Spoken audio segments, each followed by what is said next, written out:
और जब आप अदिति और कश्यप बने तो आपका बेटा वामन बना, और जब आप देवकी वासुदेव बने तो मैं आपका बेटा कृष्ण बनकर आया हूं।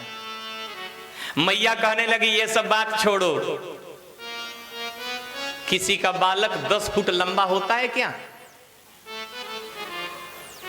भगवान ने कहा कि मैया कहा बताऊं, जन्म लेते ही कंस मामा मारने आ जाते हैं, तो मैंने सोचा कि चतुर्भुज रूप में चलूं, जो काम बरसों बाद करना है वो आज ही निपटा दूं। हाँ, देवकी जी ने कहा कि तुम छोटे बन जाओ, तुम रोवो तो सही। भगवान कहने लगे कि मैं छोटा तो बन जाऊंगा, छोटा तो बन जाऊंगा, लेकिन मेरी कंस मामा से रक्षा करनी पड़ेगी। देवकी वासुदेव ने हाथ जोड़ा कि हम कैसे रक्षा कर सकते हैं, हमारे पैरों में तो हथकड़ी और बेरियां है। भगवान ने कंस से कहा, भगवान ने माता पिता से कहा, एक बार प्रेम से बोलो ना।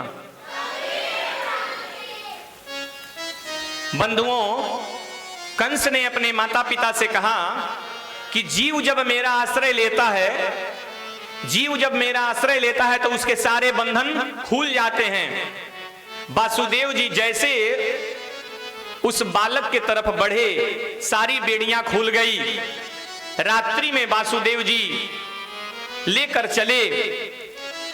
वासुदेव जी को भगवान ने पहले ही बता दिया था कि गोकुल में नंद नानी ने एक लाली को जन्म दिया है, उस लाली को तुम लेकर के आना और मुझे गोकुल पहुंचा दो। वासुदेव जी गोकुल में लेकर के जाते हैं और नंद रानी के बरोबर में नन्ही सी छोटी सी लाली लेटी है। लाली को लेकर वापस आते हैं, अपने लाला को वहीं छोड़ आते हैं। अब एक बात आपको बताऊं, ये नंद भौजाई का रिश्ता ना बड़ा अद्भुत है। एक बार प्रेम से बोलो ना। वासुदेव जी की 2 बहन है जिसका नाम है नंदा और सुनंदा। जब नंदा और सुनंदा को पता चला कि भाभी को बालक होइबे वालो है, तो 6 महीने पहले आए गई। अब नंदा ने सोचा कि रोज सुबह भाभी 5 बजे जग जाया करें, आज 8 बजे तक सो रही है, कहाँ बात है।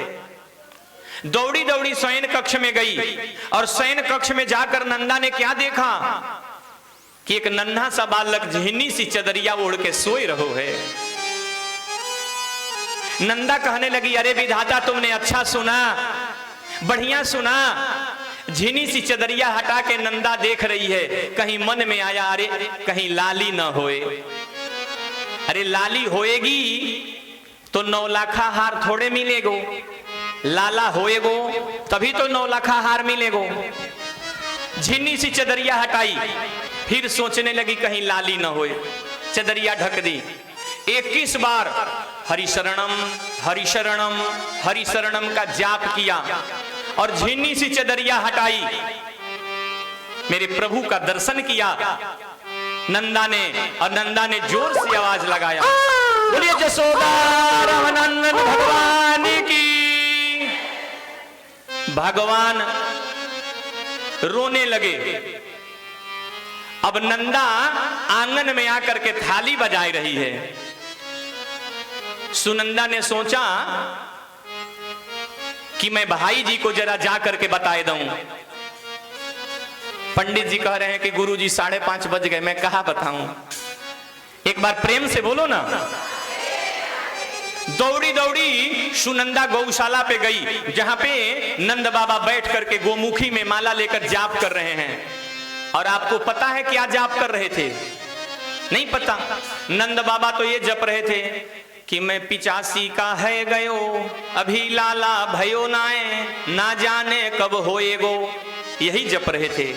नंदा ने आवाज लगाई, भाई जी, ओ भाई जी, आपके घर, आपके घर। इतनी बात कह के नंदा चुप है गई। नंद बाबा ने कहा, मेरे घर कहाँ हुआ बता दो भाग्यवान, कहाँ हुआ है? तो नंदा ने कहा कि भाई जी या बताओ नौलखा हार दोगे ना? नंद बाबा ने कही कि पक्की पक्की नौलखा हार देंगे, तू बता तो सही, बता तो सही। तो नंदा ने कहा कि आपके घर जो आपने संत सेवा करी, जो आपने गौ सेवा करी, जो आपने ब्राह्मण सेवा करी, वह सबको फल, वह सबको प्रताप।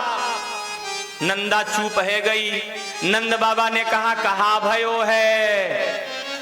नंदा ने कहा यहां बताओ, नौलखा हार पक्की है? नंद बाबा ने कहा बिल्कुल पक्की, तू बता तो सही।